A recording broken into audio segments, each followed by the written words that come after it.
Is No Man's Sky worth playing in 2026? That question feels a bit like asking if Minecraft is still relevant or if Skyrim has finally been re-released enough times, because somehow, against all the odds, No Man's Sky is still here and still going strong. Later on this year, the game is going to hit its 10-year anniversary, and it had one of the most infamous launches in gaming history, and yet, every single year, people keep coming back and asking the same thing. Okay, but is it good now? And that is actually a very fair question.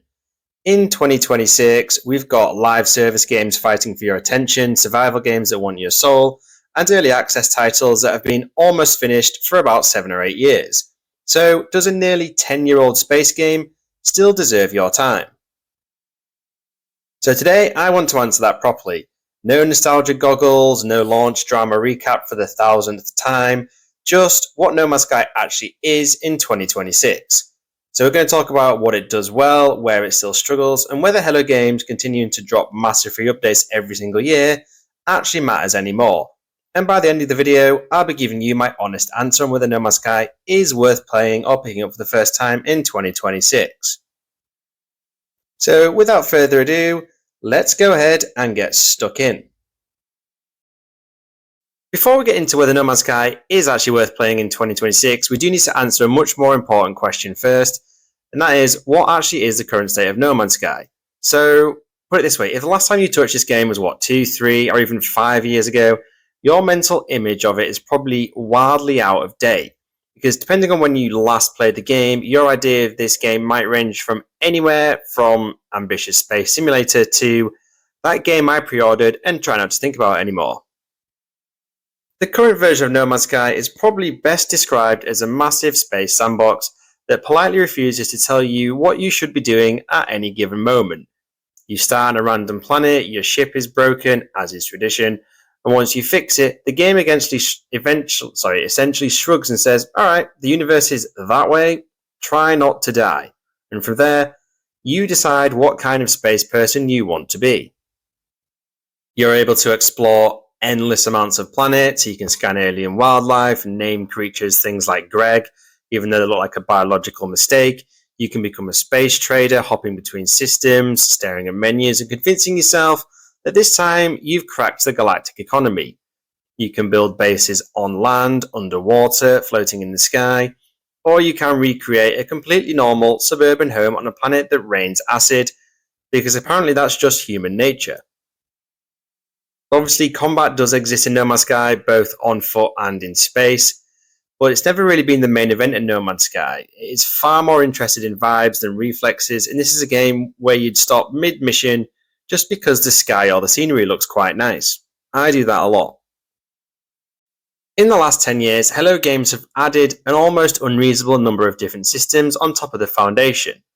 Multiplayer is fully baked in, you're going to see other players, you can go and visit their bases, you can probably team up for missions, or completely ignore absolutely everyone and roleplay as a lonely space drifter, which, let's be honest, is probably how most of us actually play the game. I know it's the way I play single player, but each to their own. There are storylines with expeditions and community events that gently nudge you towards all this new content, but they never grab you by the collar and demand your attention, so you're always free to wander off and do something else entirely if you want to. That's the beauty of this game, you get total freedom in an actual universe-sized game. I'd probably say one of the biggest changes in recent years is ships, and specifically how much control you have over the appearance of them. So in 2026, you're no longer just endlessly reloading at space stations, hoping you'll find the perfect ship. You can actually build and customize your own, with the biggest change in recent years being the new Corvette-class ships. Now these are much bigger, much chunkier starships that feel less like a disposable fighter and more like, yes, I actually live in this ship now. So you can customize their parts, their look, how they function, which makes your ship feel like your ship and not just something you found out in a parking lot. And honestly, that sort of sums up No Man's Sky in 2026 pretty well. It's not one focused experience, it's a weird sort of enormous collection of, systems that have slowly been refined year after year. Almost everything has been reworked, expanded, or in some cases replaced entirely. And somehow, it mostly holds together. So whether that sounds exciting or even slightly terrifying if you haven't come to this game for a long time or you've never come to it before, it really depends on what you actually want from a game like No Man's Sky. And for a lot of players, that freedom is exactly why No Man's Sky still works an absolute treat. So let's talk about what the game actually does really well. There are a number of good reasons why players keep coming back to No Man's Sky year after year, even when their backlog is screaming at them for attention, which is exactly like mine because my backlog tends to be growing rather than shrinking over the past couple of years. But first and foremost, exploration in No Man's Sky still works an absolute treat. It is often at its best when you're doing, well, absolutely nothing important, I guess. You can land on a planet you've never seen before, step out of your ship, and immediately forget why you were there in the very first place, because maybe the sky is purple, the grass is glowing, and something in the distance looks like it evolved a little bit incorrectly. The sense of scale in this game of being a tiny part of an absurdly large universe is still unmatched.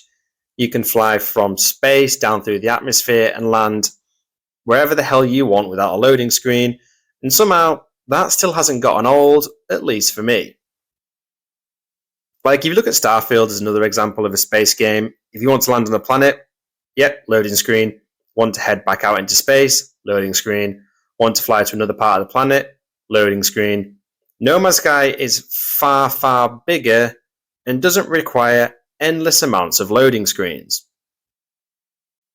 And visually, I think No Man's Sky has aged incredibly well, not because it's chasing realism, but because it's fully committed to its art style. And of course, its numerous visual upgrades over the years have improved that as well. Like, it doesn't want to look particularly real. It wants to look a little bit alien, I guess. And that means sunsets still hit, storms still feel a bit dramatic. And every now and again, you stop playing the game just to stand there and stare at the screen like you're on a bit of a space holiday. I sort of touched it on now already, but another huge positive, at least from my perspective, is just how much freedom No Man's Sky gives you. It rarely tells you what you should be doing, and instead it gives you a bunch of systems and trusts you not to immediately make a terrible life choice with them. If you want to spend 10 hours building a base you'll never visit again, go for it. If you want to ignore combat entirely and just explore, also totally fine. If you want to roleplay as a galactic delivery driver with a very expensive ship habit, no one's stopping you. And speaking of ships, ship customization has actually become one of the game's strongest features in recent years, especially considering there are often debates about whether or not it should ever get added in the first place. But nowadays, being able to build and fully customize your own ships, including those larger Corvette-class ships, changes just how attached you feel to them. These aren't just tools anymore, they're projects. You upgrade them, you tweak them, and gradually turn them into something that actually reflects how you want to play. It makes an absolutely massive difference, especially in a game that's all about long-term investment. And then there are the updates. At this point, Hello Games releasing multiple free updates every year has become so normal that it's easy to forget just how unusual this actually is in the gaming industry with other games. There are no battle passes, no paid expansions, no store popping up to ask you if you'd like to spend real money on a slightly bluer laser. Instead, entire systems get reworked, new mechanics get added, and old content gets improved, often years after the launch of said system because, well, the developers thought it could be better. And the recent improvements to settlement is probably a good, recent example of that. And finally, there's just the vibe. No Man's Sky is a rare game that feels genuinely relaxing, at least in my opinion. It's not constantly demanding your attention, your skill, or more importantly, your wallet. You can play it intensely, or you can play it for an hour, wander around a few planets, and log off feeling quite calm. And I guess in a way, in 2026, that's kind of like a bit of a gaming superpower. But of course, all of this I've just gone over doesn't mean No Man's Sky is perfect, because for all the things that it does well, there are still some reasons that some players bounce off it completely. As much as No Man's Sky has improved vastly in the 10 years it's been going, it's definitely not flawless. And if we pretend it was, half the comments would be people politely reminding me that they stopped playing after 12 hours and never touched it again for X reason. Now, the biggest issue for a lot of players, in all honesty, myself at times as well, is repetition. Look, No Man's Sky is procedural, which means it can generate an almost infinite number of planets, but not an infinite number of ideas. After a while, you start recognizing patterns, like you've seen this sort of type of planet before, or something that's similar to it. You've fought this kind of sentinel many times before. You've mined this rock a lot, possibly too much. In my personal opinion, the game is at its best when you're playing in shorter bursts, but longer sessions can make the cracks a little bit more obvious. Like eventually you realize you're exploring new places that feel, I don't know, suspiciously familiar, I guess. Another sticking point possibly is combat. Like it's fine, it works, and that's about as enthusiastic as I can get about it. Like space combat looks cool, but it's fairly shallow. Ground combat gets the job done, but no one is buying No Man's Sky in 2026 because they've heard the gunplay was incredible. If you're coming to No Man's Sky expecting a fast-paced action game, then this game probably isn't for you. No Man's Sky is much more interested in just letting you, I don't know, vibe rather than sweat and get angry at combat. I get it's not supposed to have these amazing combat systems, and that is totally fine, but I think a bit more depth with them would not go amiss in my book. Like, let me know what you guys think of the comments. Well, sorry, the combat in the comment section below. Then there's a learning curve of No Man's Sky, or perhaps more accurately, the learning cliff. Like, it has been updated so many times that it now contains an alarming number of different systems, menus, and mechanics. For new or returning players who haven't played the game for a few years, it can feel like being handed the keys to a spaceship with absolutely no explanation on how to use it properly. Yes, some tutorials exist, but they're not always great at explaining why you should care about certain systems or how everything connects together. Or, in a lot of cases, how everything doesn't actually connect together, and that is also one of my main issues. Everything just feels like a little segment, and it's not connected together in one main system. So, more connection please, guys, at Hello Games. And finally, there is the pacing. Like I've already alluded to it, No Man's Sky is slow, but it's intentionally slow. Like, travel takes time, not just because the game is the size of a freaking universe, but because it is designed that way. Progress is gradual, and sometimes a game asks you to wait around a bit. If you're the kind of player who needs constant objectives, instant rewards, and numbers going up every 30 seconds, this game is definitely going to test your patience in ways you didn't consent to. It's important to note, though, I must say, none of these issues I've just mentioned make No Man's Sky a bad game, but they do make it a very specific one and that is tailored to a specific kind of gamers. So whether you enjoy it or bounce off it completely often comes down to how much you're willing to meet it on its own terms. And that brings us to the really interesting part, because despite all of that, No Man's Sky keeps getting updated for free. So what does the future actually look like for No Man's Sky from 2026 and beyond? Now, normally when we talk about a game that's just about 10 years old, the conversation is around servers shutting down, final updates, or how long until the sequel gets announced. But No Man's Sky doesn't really follow that rule, and instead of slowing down, Hello Games have somehow turned ongoing support into a core feature of the game itself.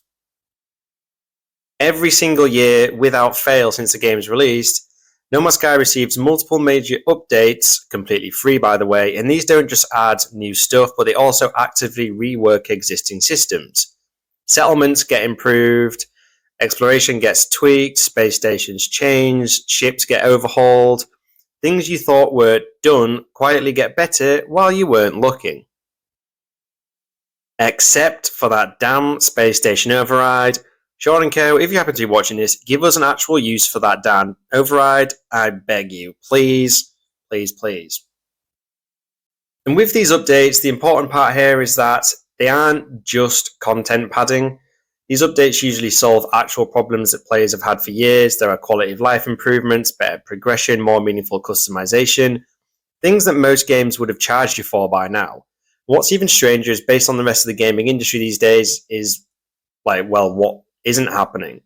There's no season pass asking for your money, no premium currency slowly creeping in through the back door, no limited time cosmetics designed to make you panic buy a space helmet.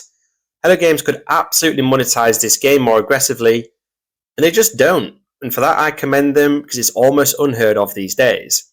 And instead, they lean into community-driven content like expedition time-limited events that give players a reason to jump back into the game, try new mechanics, experience the game in ways they might normally ignore. And all of this keeps the universe feeling active without ever actually making it feel mandatory. Did you miss an expedition? Annoying, sure, but not game ending. And often there's another chance to play them at the end of each year anyway. All of this is what makes the future of No Man's Sky really exciting in 2026. You're not just buying a game in its current state, you're buying into a track record of a developer that has spent the best part of a decade fixing, expanding, and rethinking the same game instead of moving on and pretending the past never happened, which they definitely could have done after the botched launch all those years ago. There's no official roadmap for the future, at least not a public-facing one anyway. There's no promises about what's coming next. They're actually very good at keeping what's coming next under wraps until the update gets dropped. But at this point, Hello Games don't really need one. Their actions have been consistent enough that players reasonably expect the game to keep growing multiple times each year. And in an industry where long-term support usually comes with a price tag, that's honestly insanely rare. So with all that in mind, what No Man's Sky currently is, what it does well, where it still struggles a little bit, in the future it seems to be building towards, let's finally answer the question, is it worth your time in 2026? And the honest answer to that question truly depends on what you want from No Man's Sky. If you're looking for a tightly focused game with constant action and a clear objective, and a perfectly curated experience from start to finish, No Man's Sky probably isn't going to click with you. This is not a game that grabs you by the hand and says, here, the fun starts immediately, here's the chaos, please enjoy it straight away. No Man's Sky asks you for a bit of patience, it asks you to slow down, and occasionally it asks you to mine rocks you definitely mined before already. But if you want a game that you can play at your own pace, come back to months or even years later and still find something new waiting for you, then yes, in 2026, No Man's Sky is absolutely worth your time. It's a game built around freedom, your freedom to explore, to build, to ignore entire systems if you really want to, and just play without feeling like you're falling behind or missing out on something. The fact that Hello Games are still supporting it with huge, meaningful free updates nearly a decade later makes it one of the safest long-term bets in gaming right now.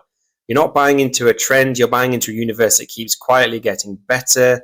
And sure, No Man's Sky isn't perfect, and it probably never will be, but it's something rarer than that. It's a game that respects your time, your curiosity, and your patience. And to be honest, in 2026, that might be one of the most valuable features of all. So yeah, my final verdict, I would definitely recommend playing it in 2026. And that about wraps this video up. I hope you enjoyed it, and more importantly, let me know what you guys think. Are you loving No Man's Sky? Do you think it's worth it in 2026, or did you bounce off it hard? And if you used to play the game but you haven't done for a while, when was the last time you played?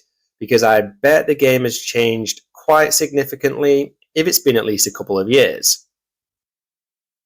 But anyway, if you are still here, it would be totally awesome if you could support my channel by hitting those like and subscribe buttons. You can now become a channel member as well, and as always, thank you for watching this video, and I hope to catch you in my next one.